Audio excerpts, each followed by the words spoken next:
आपने अभी न्यूज़ सुना होगा कि राजस्थान और मध्य प्रदेश में 20 से ज़्यादा बच्चों की मौत हो गई। कहा यह जा रहा है कि श्रेशन फार्मा नाम की एक कंपनी कोल्ड्रिफ्ट नाम का एक सिरप बनाती थी।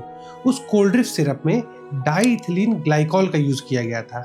तमिलनाडु गवर्नमेंट की अगर रिपोर्ट हम माने तो उसमें 48.6% डाईइथिलीन ग्लाइकॉल था। ये डाईइथिलीन ग्लाइकॉल एक्चुअली में ब्रेक फ्लूइड की तरीके से यूज़ होता है, एंटी फ्रीज की तरीके से यूज़ होता है और भी पेंट, लुब्रिकेंट, टेक्सटाइल इंडस्ट्री में यूज़ होता है। लेकिन ये हमारे बच्चों के सिरप में क्या कर रहा है और क्या इसे कोई देखने वाला नहीं था? तो आइए आज हम जानते हैं इंडिया का ड्रग रेगुलेटरी सिस्टम कि कहाँ गलती हो रही है हमसे। कैसे ये डाईइथिलीन ग्लाइकॉल जो कि एक इंडस्ट्रियल यूज़ के लिए बनाया गया है वो हमारे बच्चों के सिरप में आ गया। तो सबसे पहले आपसे शुरू करते हैं। मान लीजिए 2-4 दिन से आपके गले में खराश है। आप क्या किए, आप बगल वाले मेडिकल स्टोर पे गए, फार्मासिस्ट को अपना सिम्टम बताया, फार्मासिस्ट ने आपको 2-4 दवाइयाँ दे दी।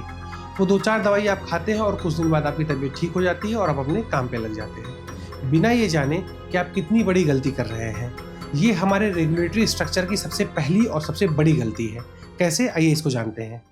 इंडिया में मेडिसिन को कुछ कैटेगरीज में डिवाइड किया गया है, जैसे शेड्यूल एच, H1 और X। शेड्यूल एच में ऐसे एंटीबायोटिक्स और मेडिसिन हैं जो बिना रजिस्टर्ड मेडिकल प्रैक्टिशनर यानी डॉक्टर के प्रिस्क्रिप्शन के बिना बेचा नहीं जा सकता, और ऐसी दवाइयों का पैकेट पर RX का सिंबल बना होता है और ये भी लिखा होता है कि ये शेड्यूल एच ड्रग है। इसके साथ साथ फार्मासिस्ट को पेशेंट का रिकॉर्ड भी मेंटेन करना होता है। इस कैटेगरी में अजिथ्रोमाइसिन, सिप्रोफ्लॉक्सासिन जैसे मेडिसिन इंक्लूडेड है। और फिर कुछ मेडिसिन शेड्यूल H1 में आते हैं। इसमें भी डॉक्टर का प्रिस्क्रिप्शन चाहिए। इसमें भी एक सेपरेट रजिस्टर मेंटेन करना होगा, लेकिन इसमें और भी डिटेल्स लिखे जाएंगे, जैसे पेशेंट का नाम, डॉक्टर का नाम, पेशेंट का एड्रेस, और इसमें भी RX का सिंबल बना होगा और लिखा होगा ये शेड्यूल H1 ड्रग है। इस कैटेगरी में सेफ्ट्राइक्सोन और TB की दवाइयाँ इंक्लूडेड होती हैं। और फिर आते हैं शेड्यूल X ड्रग पे। ये सबसे ज़्यादा रिस्ट्रिक्टेड होते हैं। इसको मैन्युफैक्चर करने के लिए स्पेशल लाइसेंस की ज़रूरत पड़ती है। इसमें भी रजिस्टर वगैरह मेंटेन करना होता है जो कि 5 साल के लिए रखना होता है। और इन मेडिसिन को प्रॉपर एक ताले चाबी वाले अलमीरा में अलग से रखना होता है। एक्चुअली इन दवाइयों में एंटीबायोटिक्स के साथ साथ कुछ साइकोट्रोपिक सब्सटेंस यानी नशीले पदार्थ भी होते हैं। इसीलिए अक्सर लोगों को शेड्यूल X ड्रग की लत लग जाती है और इसी को रोकने के लिए रूल्स बनाए गए हैं।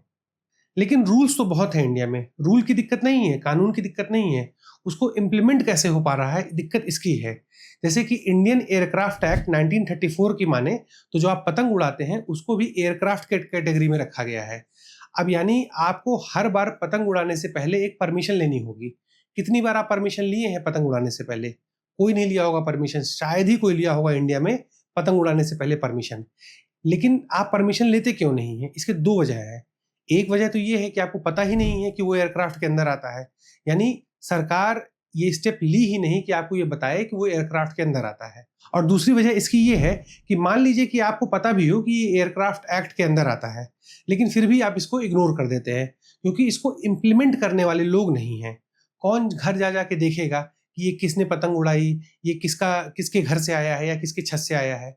तो यानी यहाँ इंडिया में 2 प्रॉब्लम्स मेजर है। एक तो लॉ के बारे में जानकारी ना रखना, और दूसरी प्रॉब्लम क्या है, उसको इम्प्लीमेंट करने के लिए उतनी मैन पावर ना होना।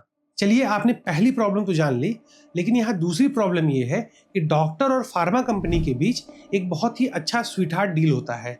वो एक हाथ से देते हैं और दूसरे हाथ से लेते हैं। तो ये इतना बड़ा नेक्सस क्रिएट हो गया है एक डॉक्टर और फार्मा कंपनी के बीच, जिसको तोड़ना समझ लीजिए एक नामुमकिन सी चीज़ हो गई है।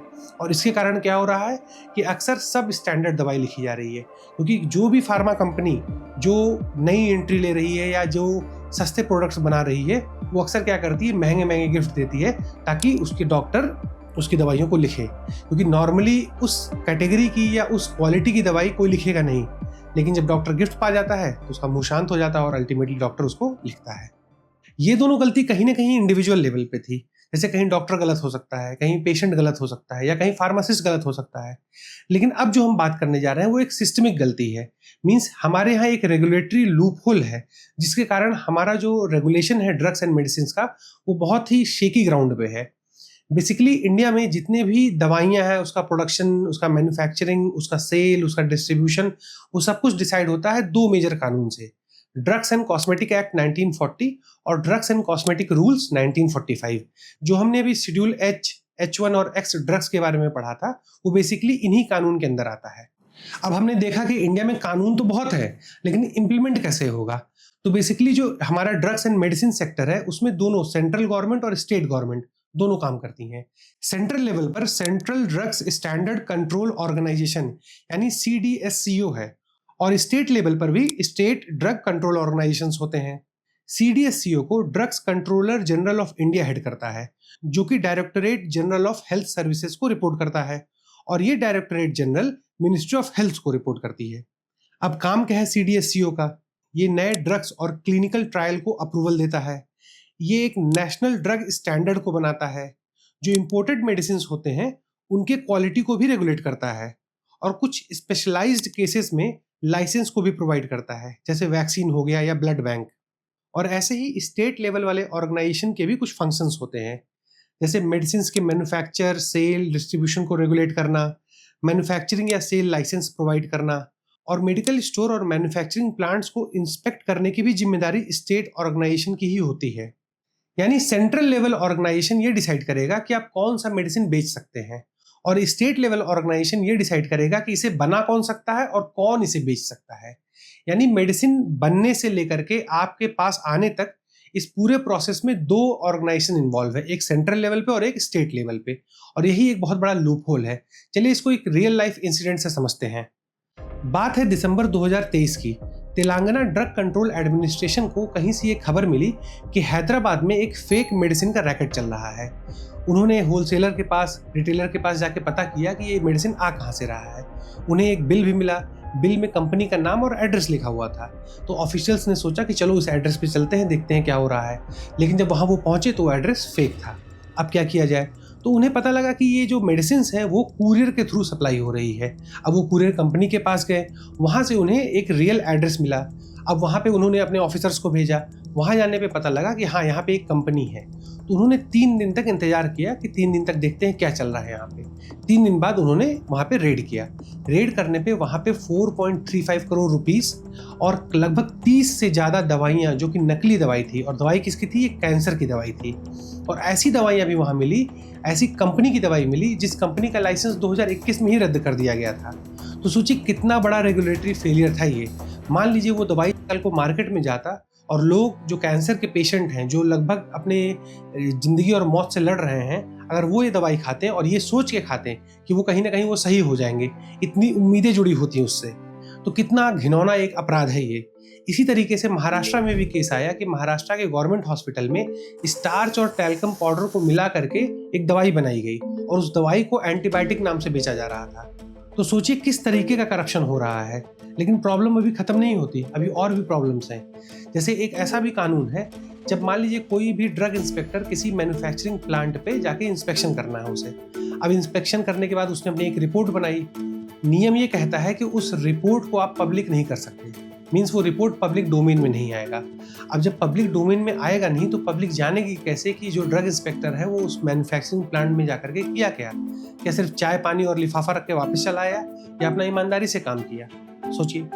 इसी तरीके से एक 2013 की पार्लियामेंट्री रिपोर्ट को देखते हैं। 2013 के पार्लियामेंट्री कमेटी के रिपोर्ट के अनुसार हर 50 मैन्युफैक्चरिंग यूनिट के लिए एक ड्रग इंस्पेक्टर होना चाहिए, और हर 200 मेडिकल स्टोर के लिए एक ड्रग इंस्पेक्टर होना चाहिए। लेकिन है कितना? CDSO के चीफ ने फरवरी 2025 में एक स्टेटमेंट दिया कि पूरे नेशनल सिस्टम में लगभग 2000 ऑफिशियल्स हैं जो 10,000 से ज़्यादा ड्रग फैक्ट्रीज और 10 लाख से ज़्यादा मेडिकल स्टोर को देख रहे हैं। यानी मान लीजिए कि हम पार्लियामेंट की रिपोर्ट को फॉलो करके हर 50 यूनिट पर एक ऑफिशियल को भेज दें तो 200 तो वहीं चले जाएंगे, तो अब बचे 1800 जो 10 लाख मेडिकल स्टोर को देखेंगे। यानी 555 मेडिकल स्टोर पर एक ऑफिशियल। क्या ये पॉसिबल है कि एक ड्रग इंस्पेक्टर 555 मेडिकल स्टोर को देख सकता है? बिल्कुल नहीं। और अगर हर 200 मेडिकल स्टोर पर एक ऑफिशियल को भेज दें तो सिर्फ 4 लाख मेडिकल स्टोर का ही इंस्पेक्शन हो सकता है। बाकी बचे 6 लाख मेडिकल स्टोर और 10,000 कंपनीज को देखने वाला कोई नहीं होगा। तो इस ब्रोकन सिस्टम से कैसे हम इंश्योर कर ले कि हमारी दवाइयों में केमिकल नहीं पड़ेगा? केमिकल तो पड़ेगा, और तब तक पड़ेगा जब तक जनता अवेयर नहीं होगी। तो यहाँ पे रोल बनता है आम पब्लिक का कि वो इस चीज़ को जाने और बिना प्रिस्क्रिप्शन के कोई भी दवाई ना खरीदे। और कोई भी मेडिकल स्टोर वाला अगर बिना प्रेस्क्रिप्शन के दे रहा है तो उसे ज़रूर आप उसको कंप्लेन कीजिए। बिना आपके अवेयरनेस के, बिना आपके जागरूकता के ये सिस्टम चेंज नहीं हो सकता। आप हिस्ट्री में उठा के देख लीजिए, जब तक लोग नहीं बदले हैं तब तक देश नहीं बदला है।